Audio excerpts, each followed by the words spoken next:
आपका नाम क्या भैया? अपना नाम? मेरा नाम मोहम्मद दीपक है भाई। मोहम्मद दीपक है आपका नाम? ठीक है। മേരെ നാം മുഹമ്മദ് ദീപക്. ഉത്തരാഖണ്ഡിലെ കോർദോറിൽ ഒരു ഹിന്ദു യുവാവ് ഇത് പറയുമ്പോൾ ചുറ്റും പ്രകോപിതരായ ഒരു ആൾക്കൂട്ടമുണ്ടായിരുന്നു. ബജ്റംഗ് ദൾ പ്രവർത്തകരെന്ന് അവകാശപ്പെട്ട ഒരു സംഘം പ്രായമായ ഒരു മുസ്ലിം വ്യാപാരിയെ ഭീഷണിപ്പെടുത്തുന്നത് കണ്ടപ്പോഴാണ് ദീപക് കുമാർ എന്ന ബോഡി ബിൽഡർ അവർക്കിടയിലേക്ക് ഇറങ്ങിച്ചെന്നത്. കോർദോറിലെ പൗരി ഗർവാളിൽ ജിം നടത്തുന്ന 46-കാരനായ ദീപക് കുമാർ ഇന്ന് സോഷ്യൽ മീഡിയയിലെ താരമാണ്. കഴിഞ്ഞ ആഴ്ച നടന്ന ഈ സംഭവത്തിന്റെ വീഡിയോ ഇപ്പോൾ രാജ്യം മുഴുവൻ ചർച്ചയാകുന്നു. കോൺഗ്രസ് നേതാവും പ്രതിപക്ഷ നേതാവുമായ രാഹുൽ ഗാന്ധിയും ദീപകിനെ പിന്തുണച്ച് രംഗത്തെത്തി. മുഹമ്മദ് ഷുഐബ് എന്നയാളുടെ ഉടമസ്ഥതയിലുള്ള ബാബ സ്കൂൾ ഡ്രസ് എന്ന കടയുടെ പേര് മാറ്റണമെന്നതായിരുന്നു അക്രമി സംഘത്തിന്റെ ആവശ്യം. ബാബ എന്ന പേര് പ്രദേശത്തെ പ്രശസ്തമായ ഹനുമാൻ ക്ഷേത്രവുമായി തെറ്റിദ്ധാരണ ഉണ്ടാക്കുന്നു എന്നതായിരുന്നു അവരുടെ വാദം.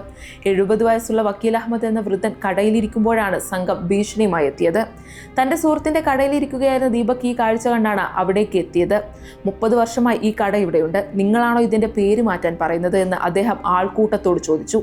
ആരാണിതെന്ന് അറിയാൻ ദീപകിന്റെ പേര് ചോദിച്ച സംഘത്തിന് ലഭിച്ച മറുപടി ഇതായിരുന്നു: എന്റെ പേര് മുഹമ്മദ് ദീപക് എന്നാണ്. തന്റെ ഹിന്ദു സ്വത്വത്തെ മുസ്ലിം സ്വത്വവുമായി ചേർത്ത് പിടിച്ചുകൊണ്ട് ഭാരതീയർ ഒന്നാണെന്ന സന്ദേശം നൽകുകയായിരുന്നു അദ്ദേഹം.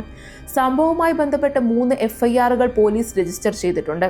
ദീപകിനെതിരെയും അദ്ദേഹത്തെ ഭീഷണിപ്പെടുത്തിയവർക്കെതിരെയും നിയമ നടപടികൾ നടക്കുന്നുണ്ട്. എങ്കിലും തന്റെ നിലപാടിൽ ദീപക് ഉറച്ചു നിൽക്കുന്നു.